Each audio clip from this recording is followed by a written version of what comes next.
നരേന്ദ്രമോദിയും അമിത്ഷായും ഇന്ത്യൻ ജനാധിപത്യത്തെയും അതുപോലെ ഭരണഘടനാ മൂല്യങ്ങളെയും ഒക്കെ ചവിട്ടി മെതിച്ചുകൊണ്ട് അവരുടെ ജൈത്ര യാത്ര തുടരുന്ന സമയത്ത് രാജ്യത്തെ ഒരു പ്രമുഖ ചരിത്രകാരനും എഴുത്തുകാരനുമായ രാമചന്ദ്ര ഗുഹ നമ്മുടെ പ്രതിപക്ഷത്തിൻ്റെ പിടിപ്പുകേടിനെക്കുറിച്ച്, പ്രത്യേകിച്ച് രാഹുൽ ഗാന്ധിയുടെ ആ നേതൃത്വത്തിൽ സംഭവിച്ചിട്ടുള്ള വലിയ ശോഷണത്തെക്കുറിച്ചും കോൺഗ്രസ് പാർട്ടി നേരിടുന്ന അപജയത്തെക്കുറിച്ചുമൊക്കെ എഴുതിയ ലേഖനം നിങ്ങൾ ചിലരെങ്കിലുമൊക്കെ വായിച്ചു കാണും എന്ന് ഞാൻ വിചാരിക്കുന്നു.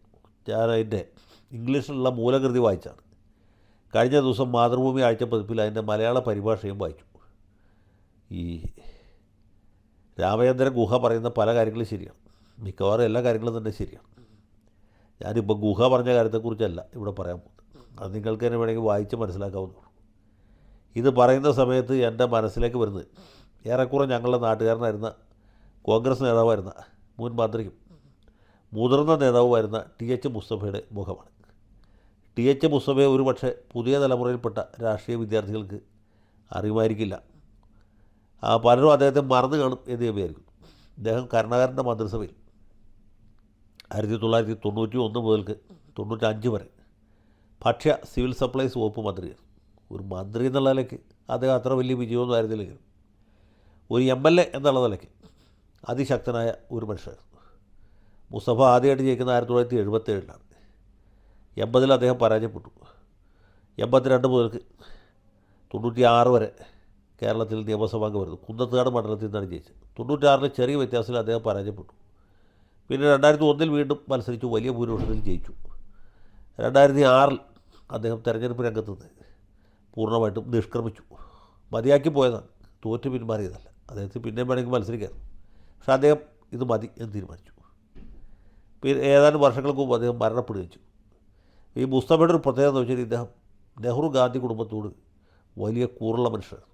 അദ്ദേഹത്തിൻ്റെ പിതാവ് TKM ഹൈദ്രോസ് സ്ഥലത്തെ ഒരു അറിയപ്പെടുന്ന കോൺഗ്രസ്സുകാരനായിരുന്നു. 1969-ൽ പാർട്ടി പിളർന്നപ്പോൾ ഹൈദ്രോസ് സാഹിബ് സംഘടനാ പക്ഷത്താണ് നിന്നത്. അതായത് കാമരാജിൻ്റെയും നിജലിംഗപ്പയുടെയും മൊറാർജി ദേശായിയുടെ ഭാഗത്താണ് ഹൈദ്രോസ് നിന്നത്.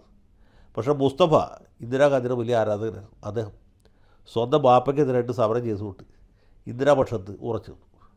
അങ്ങനെ അദ്ദേഹം കരുണാകരൻ്റെ ഒരു വിശ്വസ്ത അനുയായി വത്സല ശിഷ്യനുമായിട്ട് മാറി.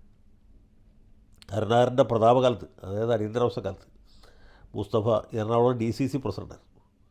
ഇന്നത്തെ DCC പ്രസിഡൻ്റൊന്നും പോലെയല്ല, എന്നാൽ DCC പ്രസിഡൻറ്റ് കൊല്ലിനും കൊലക്കും അധികാരമുള്ള കാലമാണ്. അത് കഴിഞ്ഞിട്ടാണ് അദ്ദേഹം 77-ൽ ആലുവയിൽ നിയമസഭയ്ക്ക് മത്സരിക്കുന്നതും ജയിക്കുന്നത്. അതിനുശേഷം DCC പ്രസിഡന്റ് സ്ഥാനം ഒഴിച്ചു. 1978-ൽ കോൺഗ്രസ് പിളർന്നപ്പോൾ കേരളത്തിലെ ബഹുഭൂരിപക്ഷം നേതാക്കന്മാരും ഇന്ദിരാഗാന്ധിയുടെ എതിർപക്ഷത്തായിരുന്നു. അതായത് സ്വരൺ സിംഗിൻ്റെ, ബ്രഹ്മാനന്ദ റെഡ്ഡിയുടെ, YB ചവാൻ്റെ കൂടെ നമ്മുടെ AK ആൻ്റണി, PC ചാക്കോ, അതുപോലെ വയലാർ രവി, തുടക്കകാലത്ത് CM സ്റ്റീഫൻ, ഇവരൊക്കെ തന്നെ ഇന്ദിരാ വിരുദ്ധരായിരുന്നു. ഇന്ദിരാഗാന്ധിയുടെ കൂടെ വളരെ കുറച്ച് പേരുണ്ടായിരുന്നു. ഒന്ന് കരുണാകരനായിരുന്നു, പിന്നെ KG അടിയോടി. ആ തുടക്ക സമയത്ത് നമ്മുടെ വക്കപുരുഷത്വമുണ്ട്. പക്ഷേ ഇന്ദിരാഗാന്ധിയുടെ കൂടെ യാതൊരു സങ്കോചവും കൂടാതെ ആദ്യം മുതൽ ഉറച്ചു നിന്ന ആളായിരുന്നു TH മുസ്തഫ. 1978 ജനുവരി 1-ാം തീയതി ഡൽഹിയിൽ ഇന്ദിരാഗാന്ധി വിളിച്ച കൺവെൻഷനിൽ കരുണാകരൻ പോയില്ല. പോകാൻ വേറെ കാരണമുണ്ടായിരുന്നു. കേരളത്തിൽ നിന്ന് പങ്കെടുത്തത് ഈ KG അടിയോടിയും TH മുസ്തഫയും വക്കപുരുഷത്വവും അങ്ങനെ വിരലുണ്ടാവുന്ന കുറച്ച് പേര് മാത്രമായിരുന്നു. അത് ഈ വിരുദ്ധന്മാരെല്ലാവരും ആര്യാട മുഹമ്മദ്, PC ചാക്കോയ്ക്ക് ഇന്ദിരാഗാന്ധി ഭാരതയക്ഷി എന്ന് വിളിച്ചുകൊണ്ട് നടന്ന കാലമാണ്. പിൽക്കാലത്താണ് AR റഹീമിനെ പോലെ, CM സ്റ്റീഫനെ പോലെ, PJ തോമസിനെ പോലെ, തെന്നല ബാലകൃഷ്ണപിള്ളയെ പോലെ, AL ജേക്കബിനെ പോലുള്ള ആളുകളൊക്കെ ഇന്ദിരാഗാന്ധിയുടെ ഭാഗത്തേക്ക് വന്ന് KK ബാലകൃഷ്ണൻ പിന്നീട് വന്ന ആളാണ്. അപ്പോൾ ആദ്യം മുതലേ ഇന്ദിരാഗാന്ധിയോട് ഉറച്ചു നിന്ന ആളാണ് TH മുസ്തഫ. മുസ്തഫയ്ക്ക് ഒരു സംശയം ഉണ്ടായിരുന്നില്ല ഏതാണ് യഥാർത്ഥ കോൺഗ്രസ് എന്നുള്ള കാര്യത്തിൽ. അങ്ങനെ കോൺഗ്രസ്സിൽ ഇന്ദിരാപക്ഷക്കാരനായിട്ടാണ് അദ്ദേഹം 1980-ൽ ആലുവയിൽ വീണ്ടും മത്സരിച്ചത്. അന്ന് ആൻ്റണി പക്ഷക്കാരനായിരുന്ന K മുഹമ്മദ് അലിയോട് അദ്ദേഹം തോറ്റുപോയി. പക്ഷേ തോറ്റപ്പോഴും മുസ്തഫയ്ക്ക് സംശയമൊന്നും ഉണ്ടായിരുന്നില്ല, യഥാർത്ഥ കോൺഗ്രസ് ഇന്ദിരാഗാന്ധിയുടെ കോൺഗ്രസ്സാണ് എന്ന് പുള്ളി വിശ്വസിച്ചു. 82-ൽ അദ്ദേഹം കുന്നത്തുകാട്ട് പോയി മത്സരിച്ചു. പിന്നെ നിരന്തരമായിട്ട് അവിടെ നിന്ന് ജയിച്ചു. ആ കഥ ഞാൻ നേരത്തെ പറഞ്ഞു. അപ്പോൾ ഈ മുസ്തഫയുടെ ഒരു പ്രത്യേകത വെച്ചാൽ നെഹ്റു ഗാന്ധി കുടുംബത്തോടുള്ള ഭയങ്കരമായ ലോയൽറ്റിയാണ്. അങ്ങനെയുള്ള മുസ്തഫ, ഇനിയാണ് മുസ്തഫയുടെ ശരിക്കുള്ള പ്രത്യേകത. മുസ്തഫ എന്ത് കാര്യങ്ങൾ തുറന്നടിച്ച് പറയുന്ന സ്വഭാവക്കാരൻ. അദ്ദേഹത്തിൻ്റെ സംസാരം കേൾക്കുമ്പോൾ പെട്ടെന്ന് കേൾക്കുന്നവർക്കൊരു ഞെട്ടലുണ്ടാവും. അദ്ദേഹത്തിൻ്റെ പ്രവൃത്തികളൊക്കെ അതുപോലെ വലിയ തൻ്റെയുള്ള ആളായിരുന്നു.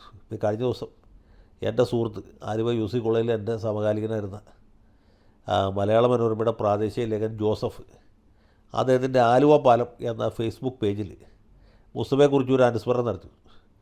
അതിൽ പറയുന്ന ഒരു കാര്യമുണ്ട്. ഒരു കുട്ടി പുഴയിൽ വീണ് മരിച്ച സംഭവം മുസ്തഫയ്ക്ക് ഒരു സംശയമില്ല, പുഴയിൽ വീണ് മരിച്ചാണ്.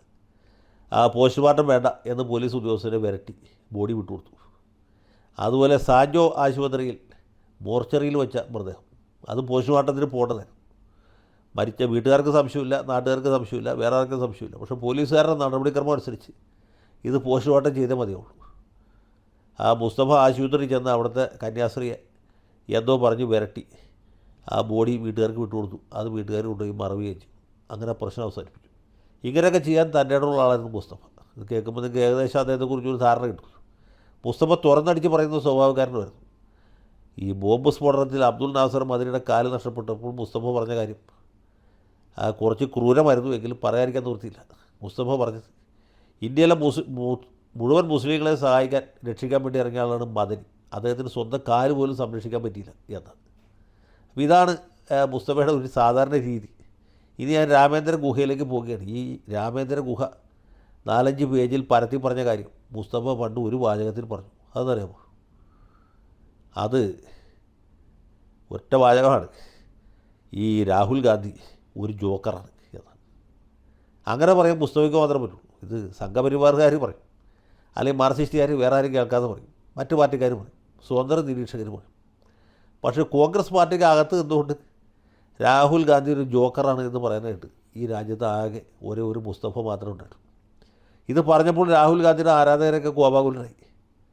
നമ്മുടെ ഡി കുര്യാക്കോസ്, അന്ന് പുള്ളി മെമ്പർ ഓഫ് പാർലമെൻ്റ് ആയിട്ടില്ല, യൂത്ത് കോൺഗ്രസ്സുകാർക്ക് കേരളത്തിലെമ്പാടും നിർദ്ദേശം നൽകി. അതായത് മുസ്തഫയുടെ കോലം കത്തിക്കാൻ, മുസ്തഫയ്ക്ക് അപലപിച്ചുകൊണ്ട് പ്രമേയം പാസ്സാക്കാൻ. യൂത്തുമാർ കോലം കത്തിച്ചാലുണ്ട് മുസ്തഫ കുലുക്കും.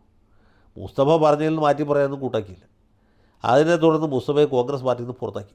അത് ആദ്യമായിട്ടും അവസാനമായിട്ടുമാണ് മുസ്തഫയെ കോൺഗ്രസിൽ നിന്ന് പുറത്താക്കിയത്. പക്ഷേ മുസ്തഫ അതിനെ അതിജീവിച്ചു. പിന്നീട് VM സുധീരൻ പരിവർത്തന യാത്ര എന്ന് പറഞ്ഞൊരു യാത്ര കാസർഗോഡ് നിന്ന് തിരുവനന്തപുരത്തേക്ക് നടത്തി. ആ യാത്ര പെരുമ്പാവൂരെത്തിയപ്പോൾ മുസ്തഫയുടെ സസ്പെൻഷൻ പിൻവലിച്ചു. കോലഞ്ചേരിയിൽ സുധീരൻ്റെ സ്വീകരണ യോഗത്തിൽ മുസ്തഫ അധ്യക്ഷത വഹിച്ച് പ്രസംഗിച്ചു. ഇതാണ് ചരിത്രം. സത്യം പറഞ്ഞാൽ മുസ്തഫയെ പോലെ ധൈര്യമായിട്ട് തൻ്റെടമായിട്ട് കാര്യങ്ങൾ തുറന്നടിച്ച് പറയാൻ കഴിവുള്ള ആളുകൾ ഇന്നിപ്പോൾ കോൺഗ്രസ് പാർട്ടിയിൽ ഇല്ല എന്നുള്ളതാണ് പാർട്ടി നേരിടുന്നത് ശരിക്കുള്ള അപജയം. അതിനിപ്പോൾ രാമേന്ദ്ര ഗുഹ എത്ര ലേഖനം എഴുതിയാലും അഡ്വക്കേറ്റ് ജയശങ്കർ എത്ര വീഡിയോ ഇറക്കിയാലും ഒരു വ്യത്യാസം ഉണ്ടാകാൻ പോകുന്നില്ല. ഇപ്പോൾ സമീപകാലത്തുണ്ടായ സംഭവങ്ങളുടെ പശ്ചാത്തലത്തിൽ ഈ മുസ്തഫ പറഞ്ഞ അഭിപ്രായം നിങ്ങളൊന്ന് ഇത് കാണുന്ന കോൺഗ്രസ്സുകാരല്ലാത്തവരുമായ ആളുകൾ ഒന്ന് വിശകലനം ചെയ്ത് നോക്കുക, അല്ലെങ്കിൽ ഒന്ന് പുനർവിചിന്തനത്തിന് വിധേയമാക്കുക. മുസ്തഫ എത്ര മഹാനായിരുന്നു എന്ന് നിങ്ങൾക്ക് ഓരോരുത്തർക്കും ബോധ്യപ്പെടും എന്നാണ് എൻ്റെ പ്രതീക്ഷ. ജയ് ഹിന്ദ്.